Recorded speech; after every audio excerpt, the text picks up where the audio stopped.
Good evening, everyone, and welcome to The ReidOut on a very big night in news. Special counsel Jack Smith has filed his brief with the Supreme Court opposing Donald Trump's quest for total immunity. Republicans are licking their wounds after yet another election defeat last night.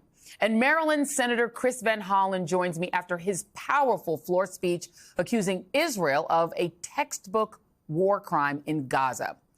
But we begin tonight with Peak America. Today, in downtown Kansas City, Missouri, a Valentine's Day mass shooting erupted as the city was celebrating its third Super Bowl title in 5 seasons. A tragic, but not so surprising end to what should have been a dynasty-cementing moment for Kansas City football. Instead, today is seared in American memory for a very different and gruesome reason. Police say shots were fired as soon as the rally concluded this afternoon. The shooting occurred west of Union Station near the end of the rally that followed the parade. 22 people were injured, including some children. 3 people are detained. At least 1 person is dead. Super Bowl Sunday wasn't too long ago. You can count the days on one hand. An overtime thriller where quarterback Patrick Mahomes led another comeback on the NFL's biggest stage in America's showcase capital. We all watched it, some of us for Usher, some of y'all for Taylor Swift, because Super Bowl Sunday is about more than just football. It's about coming together. It's about repping your team, your city, your state. And that was what today was supposed to be about. Have you ever been in a town that just won the Super Bowl? It is intense. The entire population is out, families, little kids, seniors. This was the massive crowd today in downtown Kansas City, reportedly up to 1 million people out to celebrate, to be a part of something special. But sadly, being out in public is not so safe for many Americans. Because in America, football isn't king. Guns are king. If the presence of lots of guns in lots of hands made you safer, Missouri would be the safest place on earth. Missouri has appallingly weak gun laws and one of the country's highest gun death rates. Since 2017, the state has allowed people to carry concealed, loaded firearms in public without a background check or permit. Its gun law strength rank is 48 out of 50, according to Giffords. Its Giffords scorecard grade is F. The state does not enforce universal background checks, gun owner licensing, or extreme risk protection orders. There are no domestic violence gun laws or assault weapons restrictions. No large capacity magazine bans or waiting periods. Missouri is also a shall-issue state, which means if you want a gun, you shall be sold it. Basically, no matter what. And you can openly carry or conceal carry that firearm, or a bunch of them, without obtaining a permit. Missouri also has a stand-your-ground law in case you decide to use your gun to kill someone. You're good in most cases. Let's just take a hard look at this terrifying tableau of America, where thousands of human beings wearing Chiefs jerseys, united as fans, as a city, as Americans, only to hear multiple shots coming from the crowd. We've seen this scene so many times. The panic and the fear, the children lost in the chaos, looking for their parents, the people jumping barricades, running, dispersing, hiding.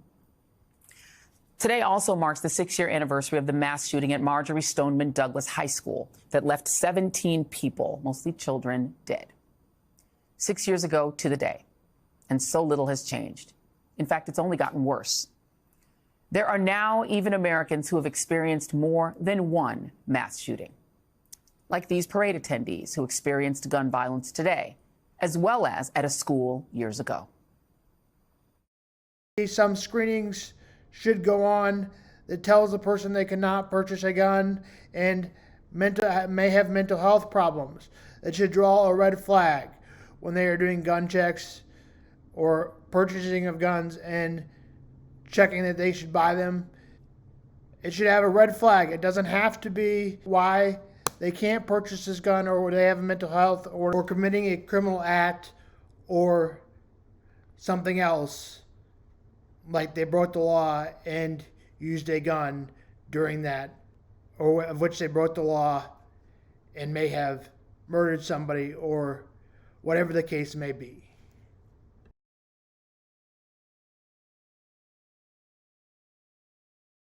I don't think that I'm capable of owning a gun, so therefore I don't own one. but many people do, and many people that do should not. And here's the other problem. According to state laws, we are among one of the worst states among guns in both Kansas and Missouri. Kansas ranks 37th in gun law strength.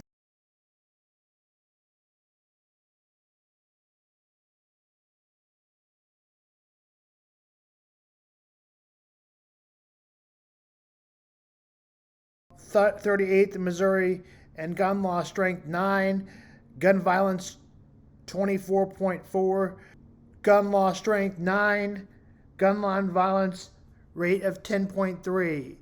A high score is 82, gun violence 7.7 is a good gun laws. Making progress means gun law strength 54.1, gun law violence rate 13.9 for making progress. Gun law strength 24.4 means missing key gun laws.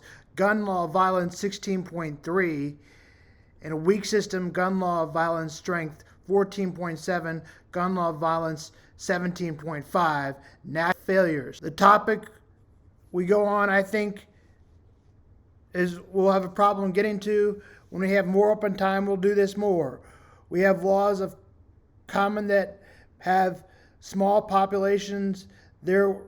We have bad in states that don't have enough resources or smaller populations. PTSD video that I want to finish at the end that will go through. This is an event in PTSD that can cause PTSD, that can hear your gunshots in your voices or in your head or many things like that. I would like to add, if you ever own a gun, they should be locked up. We talked about more PTSD next week. Also, I want to mention that only guns should be allowed for normal people is guns that shoot 1 round. Not guns that shoot 3 rounds or 4 rounds should not be allowed. Another thing I want to add is Travis Kelce may have had a lot of drinks. We all have bad days that I know I have had. And look at the players that did a great job. This is Sam Vaughn for Sam Sports Report, Sam's Mental Health Day, and Sam. These memories just keep going around and around in my head. I feel crazy. At school, there's so many people and so much noise. Sometimes I just want to burst. When I sleep, the nightmares always come. So I force myself to stay awake. Did you know that at least 1 in 3 children experience trauma before their 18th birthday? Traumas are situations where you feel very scared or unsafe. It might also be where you feel very frightened for the safety of the life of someone else. Sometimes these are one-off events, or sometimes they happen lots of times.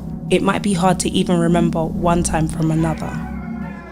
When a person has experienced trauma, it can make them feel unsafe or unsure about the world.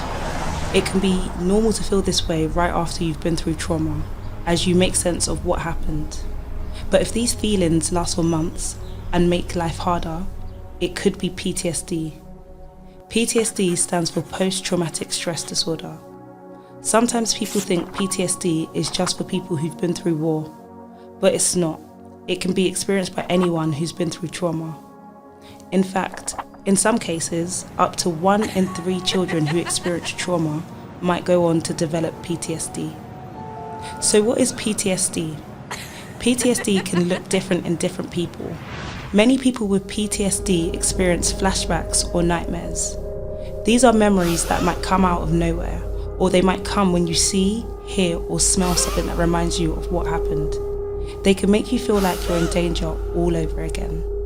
You might feel jumpy or on edge, like you're always ready for danger. You might have lots of trouble with sleep or concentrating. It's also very common to want to avoid any thoughts or feelings about what has happened. You might try very hard to push thoughts or memories away, or avoid things that might remind you of what happened. PTSD can make life really hard. It can make you feel like you can't trust anyone, or like everywhere is unsafe. But help is available.